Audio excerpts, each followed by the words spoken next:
dalam satu ayat surat Ali Imran tadi disebut wah tilafil laili wan nahar. Jadi pergantian siang dan malam itu secara global. Tetapi Al-Quran menyebut dalam proses pergantian siang dan setidaknya ada 12 istilah yang disebut dalam Al-Quran untuk menyebut itu. Itu karena sakit, dan setiap penyebutan itu senantiasa diiringi bagaimana manusia bisa memperbaiki diri dan bisa mendekatkan diri kepada Allah.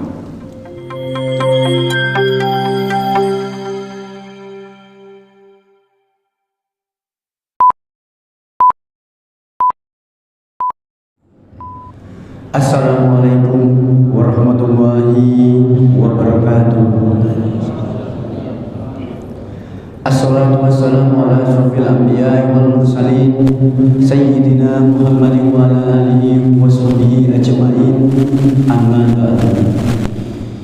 Yang terhormat Ketua BCM Kota Sumeneb, yang kami hormati Ketua Takmir Masjid, yang kami hormati jemaah yang insya Allah dimuliakan Allah. Alhamdulillah, pertama-tama marilah kita panjatkan puja dan puji syukur kita kepada Tuhan Ilahi Rabbi Allah Subhanahu wa Ta'ala yang telah memberikan rahmat, taufik serta hidayahnya sehingga pada malam hari ini kita dapat menggelar acara pengajian rutin pimpinan cabang Muhammadiyah Kota Sumeneb dengan tema memaknai waktu dalam proses penyucian diri.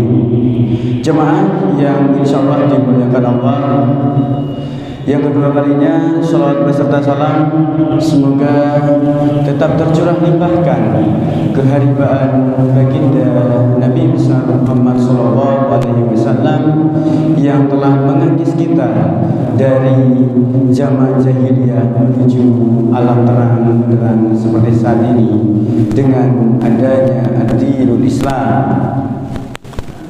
Jemaah yang insyaallah dimuliakan Allah, saya selaku membawa acara pada pengajian rutin malam hari ini untuk mengawali agenda pada malam hari ini pengajian rutin. Marilah kita buka acara pada malam hari ini dengan pembacaan basmalah bersama-sama. Bismillahirrahmanirrahim.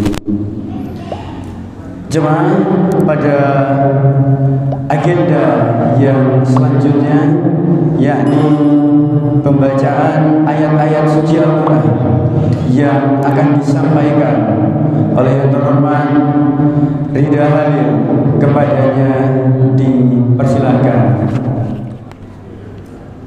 A'udzu billahi minasy syaithanir rajim.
kalimati rabbi lanafidhal bahru qabla an tanfada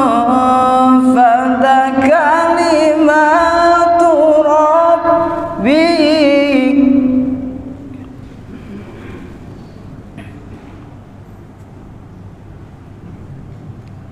لنفد البحر قبل أن تنفد كلمات ربه ولو جئنا بمثله مددا.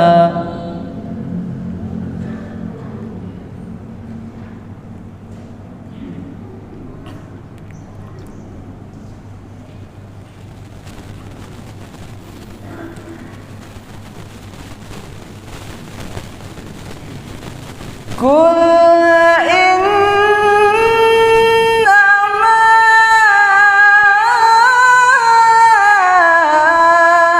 ana basyarum mislukum yuha ilayya annama ilahukum ilahu wahid.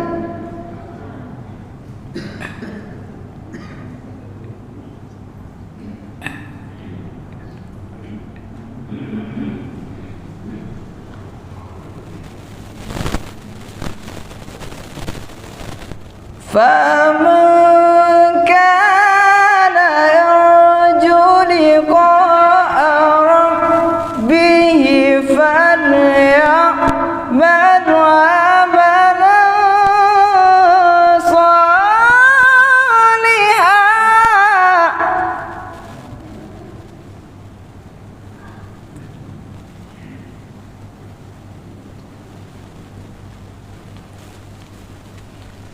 فمن كان يرجو لقاء ربه فليعمل عملا صالحا ولا يشرك بعبادة ربه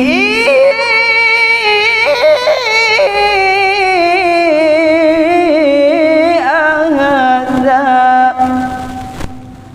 Sadaqallahul Azim. Semoga yang membaca dan mendengarkan mendapatkan pahala dari Allah Subhanahu wa taala. Acara yang selanjutnya yakni pengajian rutin dengan tema memaknai waktu dalam proses penyucian diri.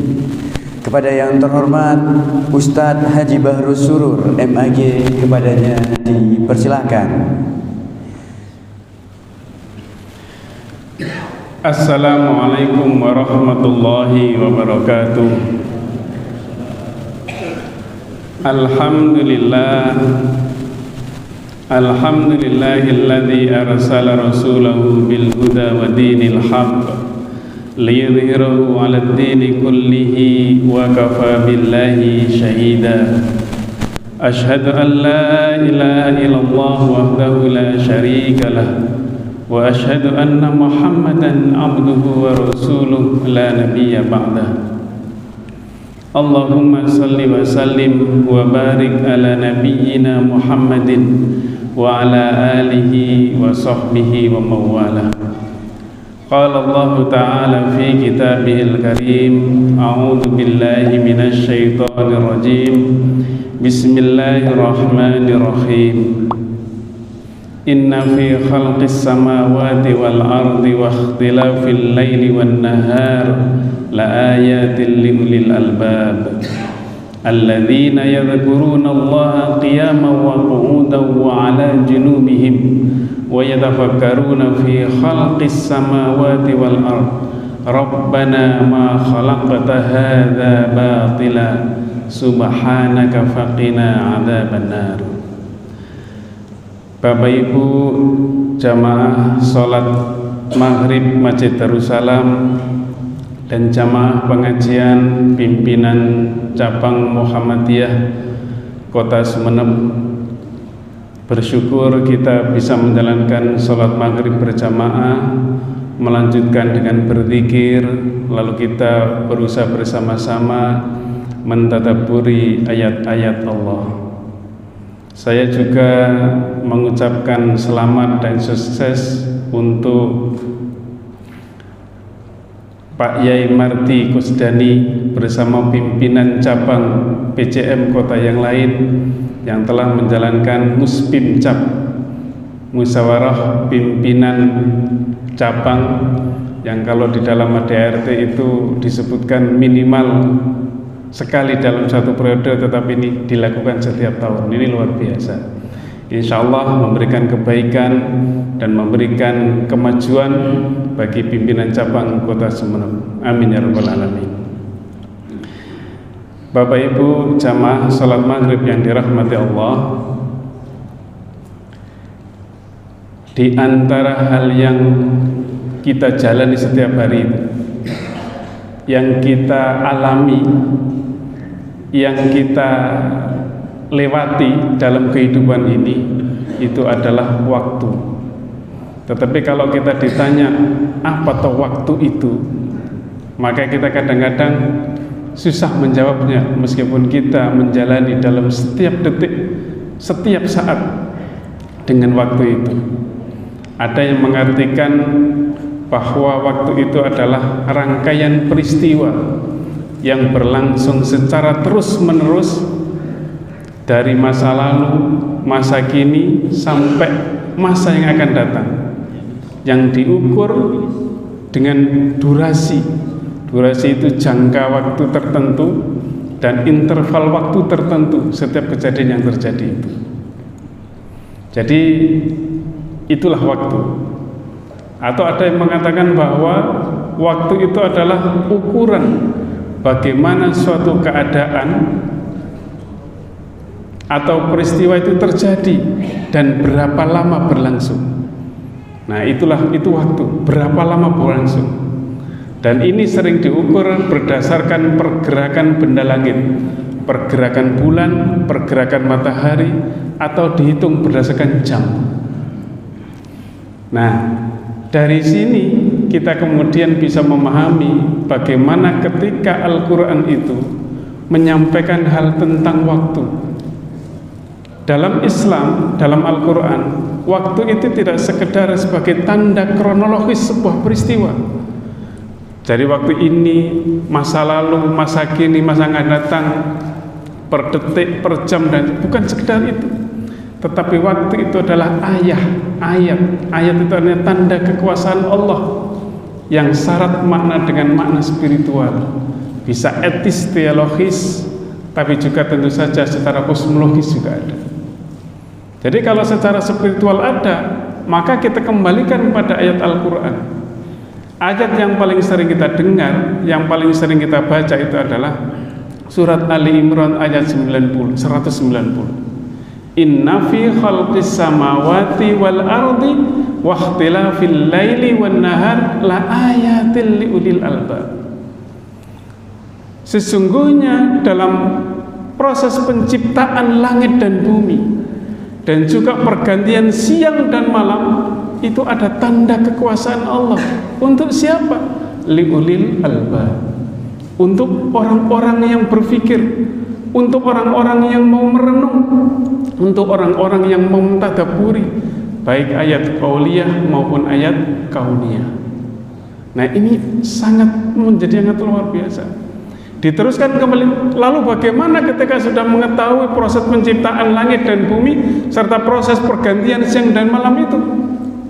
Seorang ulul albab itu akan yadhkurunallaha qiyaman wa qu'udan wa 'ala junubi. Jadi dia akan berzikir kepada Allah, akan ingat kepada Allah, akan melakukan ibadah kepada Allah, akan memperbaiki amal perbuatannya, baik itu pada saat dia dalam keadaan duduk, berdiri, maupun dalam tidur-tiduran, dalam keadaan berbaring. Dan bukan hanya itu, tetapi dia juga wa yatafakkaruna fi khalqis samawati wal ardh, maka dia juga merenungkan, mentadaburi penciptaan langit dan bumi, sampai dia mengambil kesimpulan, Rabbana ma khalaqta hadza batila, ya Allah, ya Tuhan kami, Engkau tidak sia-sia menciptakan semua ini.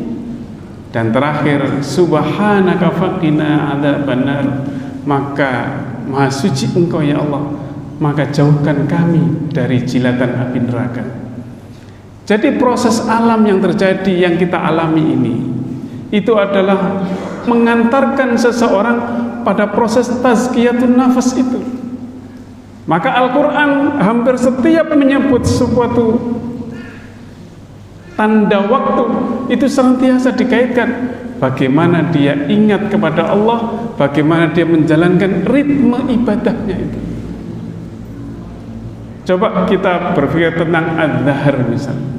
Adz-Dzahr itu ada yang menyampaikan 1 tahun, tetapi ada yang menyampaikan bahwa Dzahr itu adalah waktu yang lama, sejarah peradaban. Hal ata 'alal insani hinum minadz-dzahri lam yakun syai'an madhkura. Kita diingatkan Allah, suatu saat kamu dulu itu tidak disebut, tidak ada namanya. Bukan hanya misalnya seseorang A, namanya si Ali misalnya, itu dulu bukan A, bukan hanya seseorang, tetapi manusia itu belum ada namanya. Tetapi sampai akhirnya Allah menciptakan manusia itu di dalam surat Al-Insan. Ada sebutan sanah atau sanatun, tahun juga. Ada sebutan ashur, ashur itu jamak dari syahrun, bulan. Ada ayam, ayam itu hari-hari yang di Al-Quran disebut sebanyak 7 kali, atau enggak? Jadi ada yaum, ada hari, ada sa'ah itu saat, tetapi juga digunakan untuk menyebut hari akhir. Nah, ini yang saya kira dalam satu ayat surat Ali Imran tadi disebut wah tilafil laili wan nahar. Jadi pergantian siang dan malam itu secara global, tetapi Al-Quran menyebut dalam proses pergantian siang dan setidaknya ada 12 istilah yang disebut dalam Al-Quran untuk menyebut itu. Itu karena sakit, dan setiap penyebutan itu senantiasa diiringi bagaimana manusia bisa memperbaiki diri dan bisa mendekatkan diri kepada Allah. Coba kita sebut pertama misalnya ada Al-Fajr yang disumpah dalam surat Al-Fajr, wal fajr walayalin ashr. Itu kan disebut di dalam Al-Quran, dan ini sebagai penanda dilakukannya sholat fajar, sholat subuh. Di dalam surat Al-Baqarah, hatta yatabayyana lakumul khaytul abyadu minal khaytil aswadi minal fajr. Tanda awal dilakukannya bagaimana antara dilakukannya puasa, itu wal fajr. Yang kedua setelah itu ada waktu as-subuh, was-subhi idza tanaffas, dan demi waktu subuh yang hari itu sudah mulai merekah, sudah mulai menguning, mulai agak terang. Nah, itu waktu subuh. Makanya di dalam fajar itu, yang tadi fajar itu disebutkan bagaimana kita menjalankan sholat 2 rakaat, baru sholat sunat 2 rakaat. Di dalam surat Al-Isra juga disebutkan wa Qur'anal fajr aqimis sholata liduluki syamsi ila ghasaqil lail wa Qur'anal fajr inna Qur'anal fajri kana masyhuda. Ada sholat subuh di sana, ada sholat 2 rakaat, dan subuh juga disebutkan. Setelah itu kita menjalankan masuk waktu subuh. Waktu subuh kita menjalankan sholat subuh. Nah, waktu subuh ini adalah waktu yang dimana matahari cahayanya sudah mulai terang, dan subuh ini menunjukkan di mana ada fase kejelasan setelah ketidakpastian malam. Jadi malam gelap, ketika subuh sudah mulai jelas, mulai kelihatan, mulai ramai. Dan subuh ini adalah sebagai awal waktu bangkitnya manusia, mulai bekerja, mulai meniat hidup. Orang yang sibuk itu kalau sudah selesai subuh itu biasanya merencanakan di buku agendanya. Hari ini saya mau melakukan 1, 2, 3, 4 sistematis. Itu waktu subuh, awal kejelasan. Setelah subuh kita ada waktu isyraq atau waktu syuruk. Waktu syuruk, gimana cara menandainya? Biasanya kita menjalankan sholat 2 rakaat, sholat syuruk kita sering menyebutnya. Meskipun ini juga ikhtilaf, sholat syuruk itu tidak ada, sholat isyraq itu tidak ada. Ada yang makan gitu. Tapi Majelis Tarjih PP Muhammadiyah memberikan fatwa bahwa sholat syuruk itu ada, sholat isyraq itu ada. Coba nanti Bapak Ibu barangkali kalau sempat membaca Suara Muhammadiyah fatwa Tarjih tentang sholat syuruk ini. Setelah syuruk datang, ketika sudah sepenggalah muncul waktu duha, kita diperbolehkan untuk menjalankan sholat duha. Bayangkan semuanya ada. Jadi sholat duha ini kalau kita membaca sholat duha dan alam nasr itu sangat luar biasa. Kemarin saya membaca bagaimana kisahnya seorang Ira Puspadewi, bendahara Majelis Ekonomi PP Muhammadiyah yang kembali mendapat rehabilitasi dari Presiden RI atas kasusnya. Dia begitu inspirasi bagaimana tentang duha itu. Membaca surat duha itu nah ini perlu pembahasan lebih lanjut. Tetapi waktu duha ini adalah simbol rahmat Allah yang datang setelah kekosongan dan kegelisahan di malam hari. Ini asbabun nuzul luar biasa menarik kalau membaca asbabun nuzulnya ad-duha dan alam nasr yang jejer itu. Setelah waktu duha ada waktu nahar.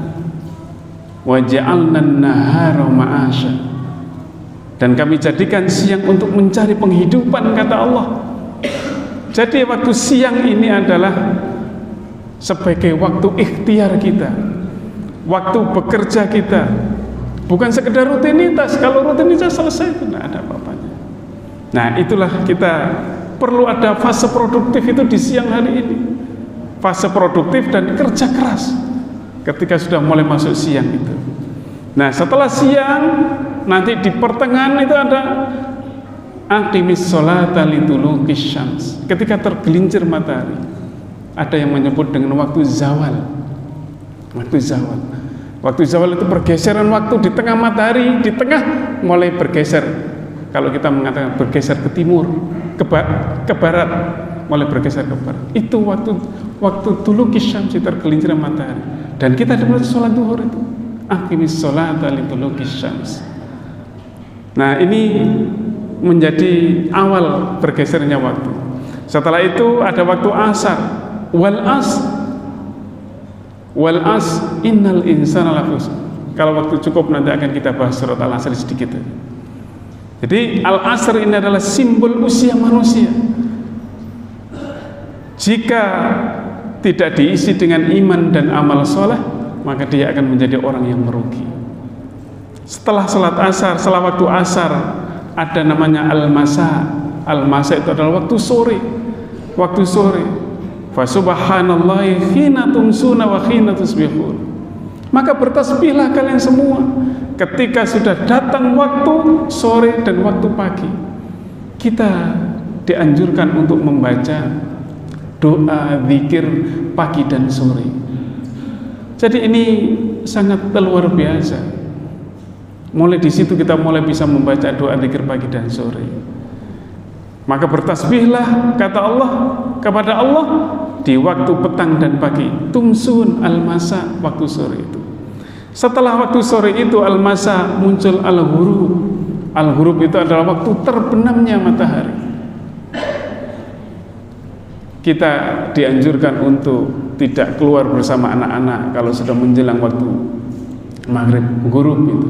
Tetapi kita lebih banyak berdoa, lebih banyak berzikir kepada Allah. Di dalam surat Toha ayat 130 Allah berfirman, fasbir ala ma yaqulun. Ini perintah kepada Rasulullah, kamu bersabar saja ya Muhammad terhadap apa yang mereka katakan tentangmu itu. Wasabbih bihamdi rabbika qabla tulu'i syamsi wa qabla ghurubiha. Maka bertasbihlah kamu memuji Tuhanmu qabla tulu'i syamsi, sebelum terbitnya matahari, wa qabla ghurubiha, dan sebelum terbenamnya matahari. Nah, ini yang luar biasa. Yang menarik di belakangnya, wa min ana'il laili fasabbih wa atrafan nahar la'allaka tardu.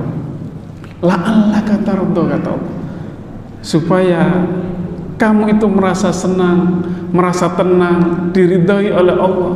Dengan apa? Ya dengan berzikir, dengan bertasbih kepada Allah itu. Nah, setelah huruf itu, maka kita biasanya masuklah waktu lail, waktu malam. Setelah malam ada ghasaqil lail, gelapnya malam. Gelapnya malam itu salat Isya itu di sini. Maka salat Isya itu seandainya mungkin, kata Rasulullah, itu dilakukan di tengah malam, di gelapnya malam, ghasaqil lail. Tapi kata Rasulullah, laula an asyqa ala ummati, seandainya tidak merepotkan, tidak memberatkan umatku, itu akan disuruh sholat Isya itu di tengah malam. Nah, itu saya kira yang setelah sholat Isya itu, ghasaqil lail itu, maka kita mengenal ada waktu sahar, wabil asharihum yastaghfirun, dan waktu sahar itulah kita kemudian diminta, dianjurkan untuk banyak membaca istighfar. Waktu sahar itu adalah waktu antara kurang mungkin jam 3 sampai jam 4 sampai subuh. Sampai subuh lah, sampai fajar, sampai subuh itu namanya waktu kita waktu sahur itu. Nah, itu waktu. Biasanya kalau di Sumenep ini jarang, hampir tidak ada. Biasanya waktu sahar itu biasanya ditandai dengan adzan awal. Kalau saya di Paciran Lamongan sana ada adzan awal. Adzannya Bilal. Adzannya Bilal itu kan adzannya waktu sahur itu. Tapi waktu subuh itu adalah adzannya Abdullah bin Umi Maktum. Tapi kalau Darussalam kemudian ada adzan awal, adzannya Bilal, rame nanti. Ini jam subuh kok jam sekian. Nah, bahkan salat adzan subuh itu tidak ada lagi, sudah as-salatu khairun minan naum sudah. Tapi ini nanti biar kajian fikihnya agak panjang. Saya ingin melanjutkan waktu. Nah, itu waktu wahtilafil laili wan nahar, sampai ada kurang lebih 12 istilah yang di masing-masing istilah waktu itu semuanya ada kaitannya dengan tazkiyatun nafas, dengan penyucian diri, dengan mendekatkan diri kepada Allah. Dalam kajian filsafat, waktu itu dibagi menjadi 2. Ada waktu kuantitatif dan ada waktu kualitatif. Jadi waktu kuantitatif itu adalah waktu yang berkaitan dengan pengukuran angka. 1 menit, 1 detik, 1 jam, 1 hari, 1 bulan, 1 minggu, dan seterusnya. 1 tahun, itu namanya pengukuran waktu secara kuantitatif. Tetapi ada juga waktu secara kualitatif.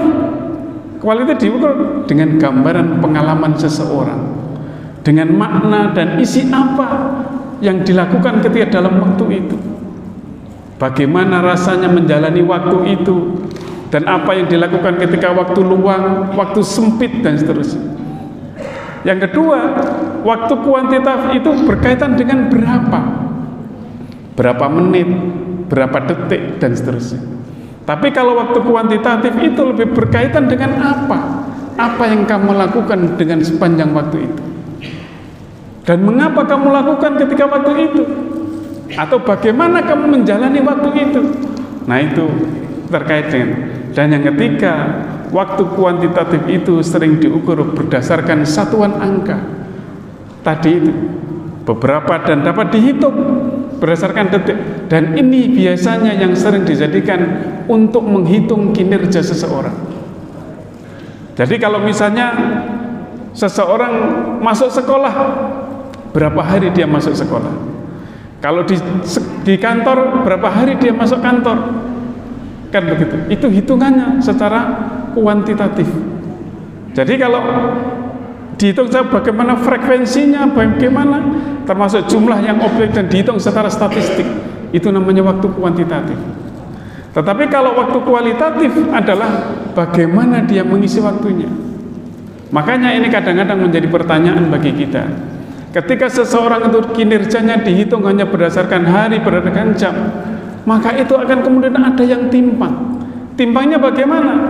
Kalau saya misalnya ada sebuah sekolah misalnya menghitung, kalau kamu masuk guru tetap, maka kamu harus masuk sehari penuh di sekolah. Memang ada di dalam sekolah itu, memang duduk di sana, tidak kemana-mana, duduk di sekolah dan berdiam diri di sekolah. Tetapi kadang-kadang tidak ngapa-ngapain. Lalu apa yang dilakukan? Paling setelah ngajar dia ngobrol. Ada yang nggak kemana? Itu yang kadang-kadang menjadi pertanyaan bagi kita. Kan sama saja. Sama ketika orang masuk kantor misalnya. Kantor ceklok oke, cekloknya oke. Tetapi ketika sudah selesai ceklok kadang pulang lagi. Atau dia berdiam diri di kantor, tapi dia tidak melakukan apa-apa. Hanya bengong aja. Kadang-kadang main remi, kadang. Naudzubillah. Kalau warga Muhammad Darussalam nggak kayak gitu. Jadi itu yang kita lakukan.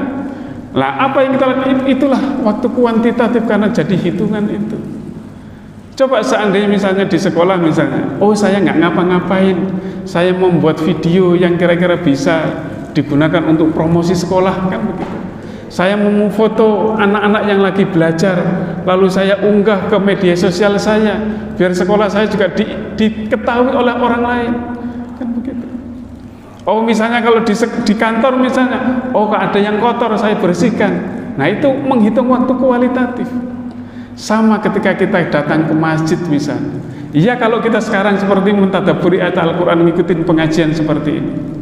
Tapi kan kadang ada orang pengajian misalnya menunggu syuruk, iktikaf dan seterusnya. Kadang-kadang lebih naudzubillah. Tapi insya Allah kalau di sini enggak. Itu kadang-kadang hanya duduk saja, bahkan cerita dengan teman-temannya. Bukan hanya cerita, kadang-kadang nyerempet-nyerempet masuk ke ghibah orang lain. Ini tidak menjadi positif, tetapi justru menjadi negatif. Jadi waktu itu dihitung berdasarkan waktu kualitatif. Islam sangat memperhatikan waktu kualitatif ini. Jadi bagaimana ketika seseorang misalnya orang sholat itu dengan durasi yang sama tetapi punya pahala yang berbeda. Satunya dilakukan sendirian, satunya dilakukan secara berjamaah. Dari berjamaah pun nilainya beda lagi. Oh yang berjamaah dia berjamaah di rumah, yang satunya berjamaah di masjid. Nah, itu beda lagi kan nilainya. Secara kualitatif berbeda, tetapi secara kuantitatif jumlah ukuran waktunya sama. Nah ini yang membedakan. Coba misalnya kita antri di bank, antri obat di apotek, antri di rumah sakit, dan antri di mana saja. Ada orang yang cuma bengong saja, ada cuma melihat YouTube yang tidak ada gunanya bagi kita.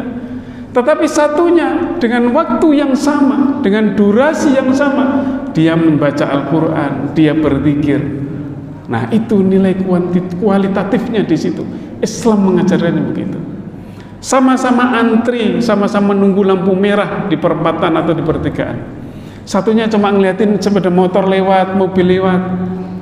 Tapi satunya sambil beristighfar kepada Allah. Mana waktu? Itulah waktu beda, waktu kualitatif dan kuantitatif. Islam sangat memperhatikan itu. Coba kita bisa melakukan bagaimana orang Islam itu melihatnya. Jadi ketika orang melakukan sholat puasa Arafah 9 Dzulhijjah itu, dia cuma 1 hari, tetapi nilainya bisa menghapus dosa 1 tahun sebelum dan sesudahnya. Itu kan luar biasa kualitatif Islam melihatnya. Tapi juga kuantitatif juga diperhitungkan, tetapi sangat lebih menekankan pada kualitatif. Orang hanya menjalankan ibadah semalam di malam Lailatul Qadar, tapi nilai pahalanya, kualitasnya bisa sama dengan 83 tahun Lailatul Qadar. Orang menjalankan puasa Ramadan dan ditambah 6 hari, itu pahalanya sama dengan puasa 1 tahun. Nah itu kan kualitatif lagi itu. Jadi sekali lagi Islam sangat memperhatikan itu. Makanya surat Al-Asr itu wal asr, demi waktu asar. Innal insana lafi khusr, sesungguhnya manusia itu berada dalam kerugian. Di mana letak kerugiannya? Ketika dia menjalani waktunya hanya sebatas dari sisi kuantitatif saja, hanya dihitung saja, hanya diam berdiri saja. Tetapi illal ladzina amanu wa amilus sholihat, kecuali orang-orang yang beriman dan beramal soleh, ini yang menjalankan waktu secara kualitatif. Bagaimana kualitatifnya? Dia mengisi waktunya dengan keimanan, dengan amal soleh. Jadi Islam itu sangat mengarahkan umatnya bagaimana dia bisa produktif secara duniawi, tapi juga produktif secara ukhrawi. Kalau bagi seorang muslim, bagi seorang mukmin, semuanya akan menjadi bekal, menjadi punya nilai dunia dan punya nilai ukhrawi. Jadi dunia yang dia lakukan bekerja, dia memiliki nilai ukhrawinya. Makanya kalau orang-orang lagi kita nggak ngapa-ngapain, ya dibuka HP-nya, buka Al-Qur'annya, membaca hal yang bermanfaat untuk kita, membaca tentang kajian agama, tidak ada yang habis. Jadi kalau misalnya kalau kita belajar sepanjang hari kita saja, kita tidak akan menghabiskan ilmunya, Allah tidak akan menghabiskan. Tetap ada akan yang tertinggal.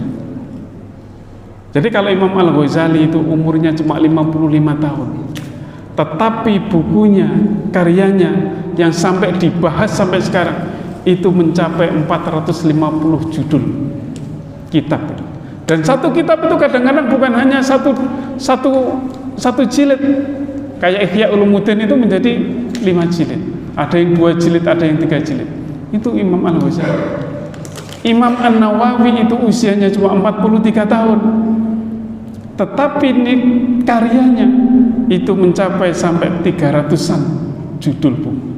Itu Imam An-Nawawi. Jadi kadang-kadang ya kita tidak seperti mereka, tidak, tetapi kita perlu merenung apa yang bisa kita lakukan dengan usia kita, dengan waktu yang kita habiskan itu. Orang tidur bagi seorang mukmin itu kan punya nilai yang sangat luar biasa, manakala tidurnya diniatkan dalam rangka beribadah kepada Allah. Bagaimana beribadahnya? Ketika dia tidak tidur, dia akan melihat HP. HP itu kalau sudah iklannya masuk, pornonya masuk, gambar-gambar yang tidak senonoh masuk. Karena kita sendiri kadang tidak mengendalikan itu, kecuali kalau kita men-skip gitu. Tetapi itu bisa menjadi tidur menjadi lebih baik ketika kita tidak melakukan dosa. Lebih baik tidur, dan tidur akan menjadi ibadah baginya, bagi seorang mukmin. Jadi apa yang kita lakukan dalam keseharian kita adalah dalam rangka untuk tazkiyatun nafas, untuk mendekatkan diri kepada Allah Subhanahu wa taala. Mungkin hanya ini yang dapat saya sampaikan. Semoga yang sedikit ini ada manfaatnya bagi kita semua, dan kita bisa menjalani waktu ini bisa dengan lebih produktif dalam rangka untuk mendapatkan rahmat dan ridha Allah Subhanahu wa taala. Semoga sekali lagi mohon maaf dan terima kasih. Nasrun minallah wa fathun qarib wa basyiril mu'minin. Wassalamualaikum warahmatullahi wabarakatuh. Semoga dengan adanya ceramah rutin, pengajian rutin pada malam hari ini dapat memberikan hikmah kepada kita semua. Amin amin ya rabbal alamin. Dan diinformasikan kepada seluruh jemaah bahwa pengajian rutin di malam Rabu yang akan datang bertempat di Masjid Jenderal Sudirman di Panti Asuhan Muhammadiyah. Dan demikianlah agenda pada malam hari ini, dan memasuki agenda yang terakhir, yakni penutup. Mari kita tutup pengajian rutin pada malam hari ini dengan pembacaan kafaratul majlis dan hamdalah bersama-sama. Demikianlah, mohon maaf saya selalu membawa acara. Apabila ada kesalahan baik perbuatan maupun tutur kata, kurang lebihnya mohon maaf. Wassalamualaikum warahmatullahi wabarakatuh.